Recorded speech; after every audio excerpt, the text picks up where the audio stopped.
સરદાર ગુર્જરી ડિજિટલમાં મહત્વના સમાચારો પર એક નજર. આણંદમાં ગામડી વિસ્તારના નવરંગ સોસાયટી તથા હરસિદ્ધિ માતા રોડ સુધીની સોસાયટીઓના રહીશોએ ગટરના ગંભીર પ્રશ્ન અંગે મ્યુનિસિપલ કમિશનરને કરી રજૂઆત.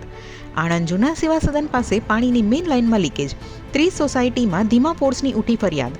આંકલાવના બિલપાડ મોરડીમાં ખેતરે જતા 5 લોકો પર શિયાળે હુમલો કરતા ઈજા. કરમસદ સંદેસર રોડ પર મનપા હસ્તકના તળાવમાં કુંભવેલ સામ્રાજ્યથી રહીશો પરેશાન. કુંભવેલ દૂર નહીં કરાય તો આંદોલન છેડવાની ચીમકી.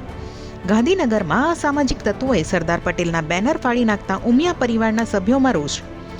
ગિરનાર પરિક્રમા માર્ગમાં કમોસમી વરસાદે વધારી મુશ્કેલીઓ. જંગલ વિસ્તારનો માર્ગ કાદવ કીચડથી ભરાતા વાહન વ્યવહાર ખોરવાયો.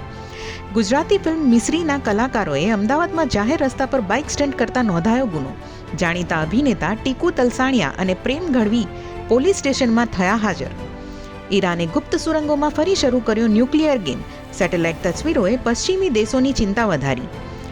અમેરિકા ફરી ન્યુક્લિયર હથિયારોનું ટેસ્ટિંગ શરૂ કરશે. ટ્રમ્પે કહ્યું, ચીન અને રશિયા કરે જ છે તો અમે કેમ પાછળ રહીએ. રશિયા પાસેથી તેલ ખરીદવા છતાં ચીન પર 10% ટેરિફ ઘટ્યો. ટ્રમ્પ જિનપિંગની બેઠકમાં દુર્લભ ખનીજો પર સમજૂતી.